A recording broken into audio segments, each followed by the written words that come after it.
आज हम लोग पढ़ेंगे बीएमए सेकेंड ईयर के द्रव्य गुण का मिश्रक गण, ठीक है, जो कि पेपर की दृष्टि से इसमें से 6 नंबर का आता है।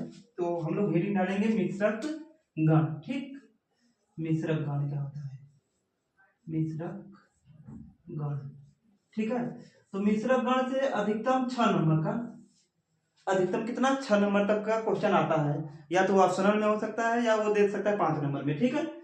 तो मिश्रक गण में 3 चीजें पूछता है। पहले तो उसका पूछता है, क्वेश्चन क्या बनता है, क्वेश्चन में ये बनता है कि उसका कंपोजिशन क्या है, ठीक है, कंपोजिशन पूछ लेगा। दूसरे नंबर पर गुण कर्म पूछता है, गुण कर्म पूछता है, ठीक। और तीसरे नंबर पर क्या पूछ लेता है, इसका यूज बताए, प्रयोग कहाँ होता है, ठीक है, प्रयोग। तो 3 चीजें आती हैं, तीनों को लिखना होता है और हम लोग आसान भाषा में एकदम पढ़ेंगे हम लोग। तो पहली जो हेडिंग है सिलेबस के अनुसार तो क्या है कि पहले हम लोग हेडिंग पढ़ेंगे क्या, लघु पंचमूल, ठीक है। क्या पढ़ेंगे, लघु लघु पंचमूल, ठीक है। तो लघु पंचमूल में क्या होता है बच्चों, तो लघु पंचमूल का कंपोजिशन क्या है पहले पढ़ेंगे। लघु पंचमूल में क्या क्या आता है, कंपोजिशन, ठीक है। तो लघु पंचमूल में क्या क्या आता है पहले ये पढ़ा जाता है कि क्या क्या है इसमें। तो लघु पंचमूल में पहले आता है सालपर्णी, ठीक है, सालपर्णी, ठीक। फिर उसके बाद आती है कृष्णपर्णी, कृष्णपर्णी, ठीक, सालपर्णी, कृष्णपर्णी। फिर आती है बृहति, क्या, बृहति, ठीक है। फिर उसके बाद आती है कंटकारी, कंटकारी, ठीक। फिर आती है क्या, गोच्छुर, ठीक है। ये 5 चीजें आती हैं लघु पंचमूल। लघु पंचमूल में 5 चीजें आती है, कौन कौन, सालपर्णी, कृष्णपर्णी और क्या होता है, सालपर्णी, कृष्णपर्णी, बृहति, कंटकारी और गोच्छुर। अब इसमें गुण क्या होता है, गुण क्या होता है इसमें, ठीक है। तो इसमें जो गुण होता है तो आप लोगों ने देखी है कि एक बाइक आती है जिसका नाम है क्या, केटीएम, KTM, ठीक। तो केटीएम बाइक से हम लोग याद कर सकते हैं कि के से क्या होगा, कसाय होगा, ठीक है, कसाय होगा। टी से क्या होगा, तिक्त होगा, तिक्त। और यम से क्या होता है, मधुर होता है, ठीक है। अब इसी के इन्हीं गुण के आधार पर हम इनका प्रयोग कहाँ करते हैं वो हम देखते हैं, ठीक है। तो इसका प्रयोग कहाँ करेंगे हम लोग, प्रयोग,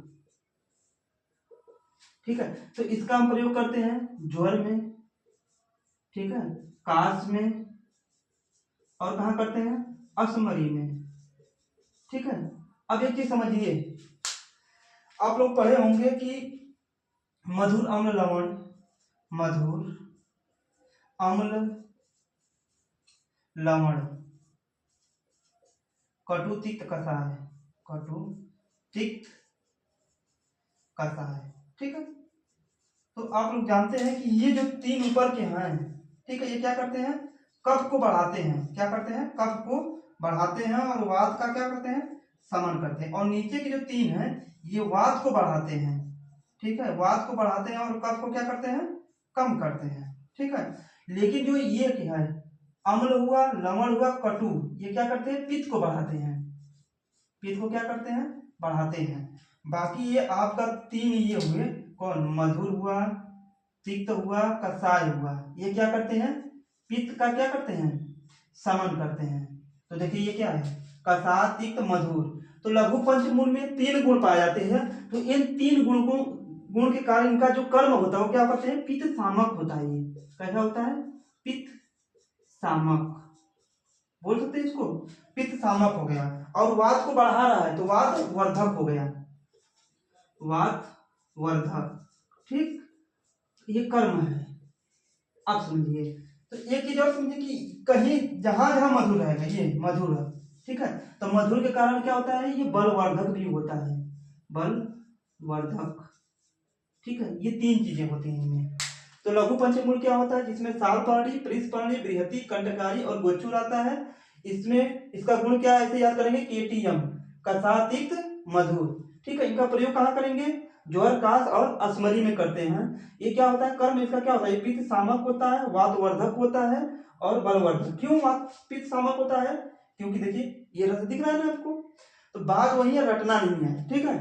समझ के अगर आप लोग पढ़ेंगे तो असम आसान रहता है, और मिश्रण गण एकदम आसान ही है। और इसमें टोटल 18 ही पढ़ना है, सिलेबस में हमारे कितने हैं 18। और आप लोग जब तक सिलेबस नहीं पढ़ेंगे तब तक कुछ होगा नहीं, क्योंकि सिलेबस बहुत जरूरी है। सिलेबस के साथ अगर आप पढ़ाई करेंगे तो बहुत जरूरी होता है, ठीक है। अब इसके बाद आता है बृहद पंचमूल, ठीक है।